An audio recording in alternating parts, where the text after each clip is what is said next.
Welcome to Booked with Wally, where we dive into incredible stories, explore what makes them tick, and pull out the lessons that stick with you long after you've closed the last page. I'm Wally, and today we're stepping into Dungeon Crawler Carl by Matt Dinniman, a book that's equal parts apocalypse, video game, and absurd comedy.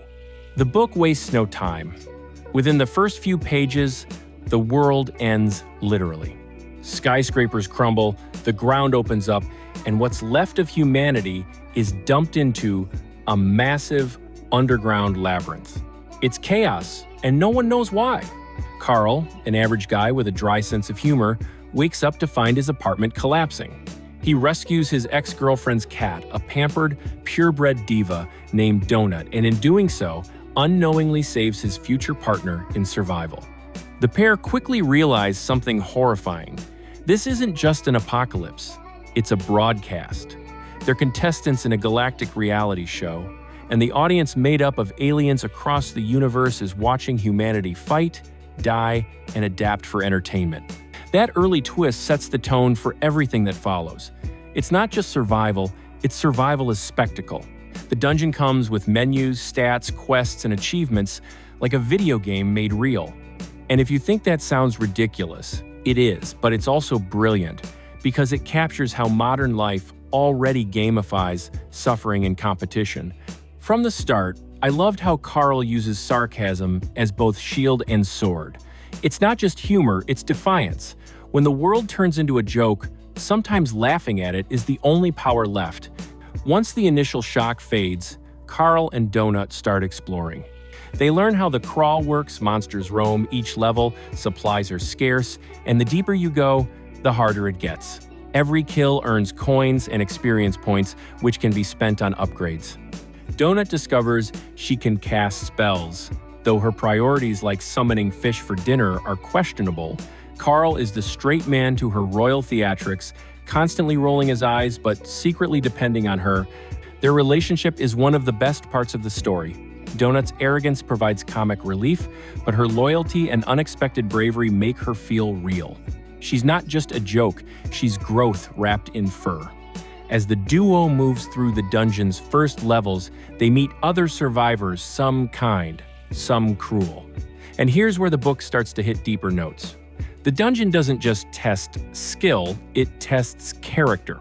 Cooperation sounds good until you realize there's only so much food, ammo, and audience attention to go around. Carl watches people turn on each other for the smallest advantages, and that's when it hits him. This isn't a fair game. It's entertainment for beings who think pain is content. That's when the theme really lands. You can't always win by playing fair in a rigged system, but you can win by refusing to lose your humanity inside it.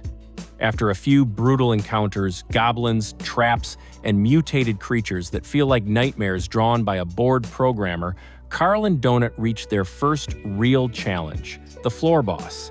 It's big, it's bloody, and it's built to break spirits. The fight is chaotic and cinematic, filled with desperate improvisation.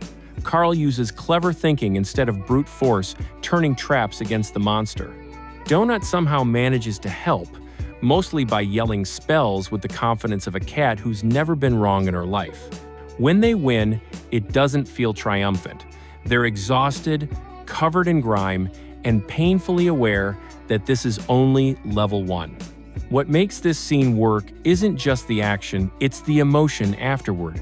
Carl and Donut look around at the bodies of people who didn't make it.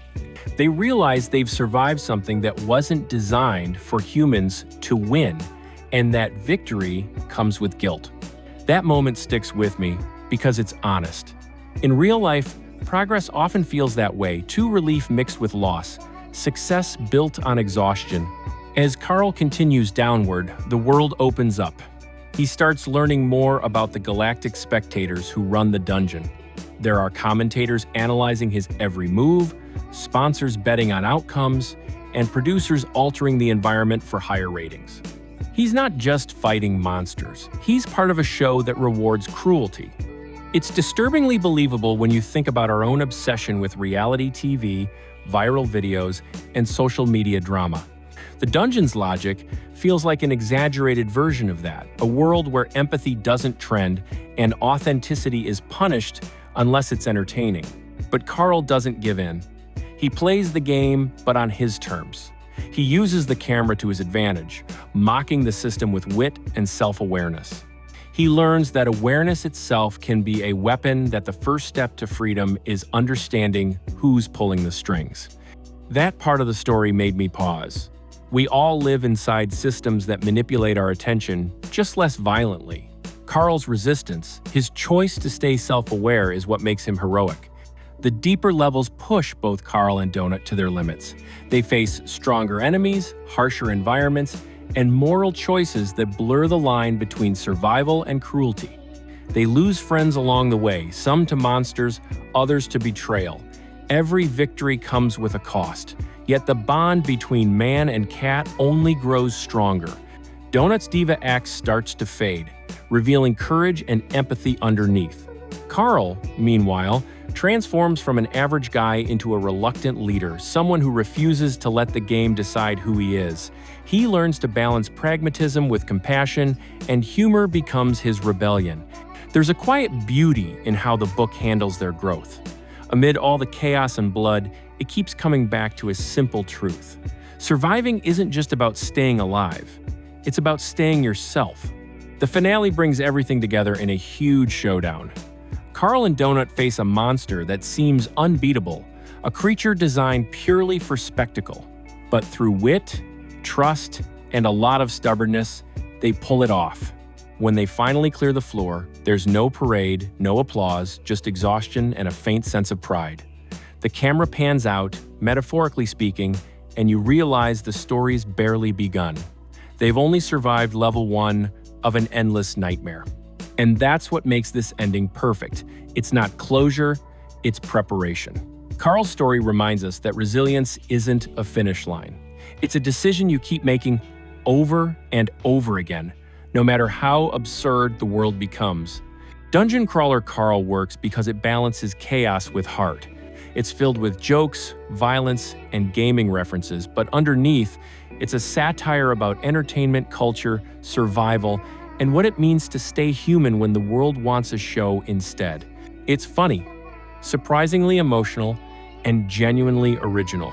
And maybe that's why so many readers connect with it, because deep down, we all know what it feels like to be part of a system that watches, judges, and rewards performance over authenticity. But Carl reminds us that you can still laugh, still care, and still fight your way through, even if the audience is betting against you. Thanks for spending this time with me. If you enjoyed this breakdown and want more stories like it, don't forget to like, subscribe, and share it with someone who loves a good adventure. I'm Wally. Thanks for reading between the lines with me.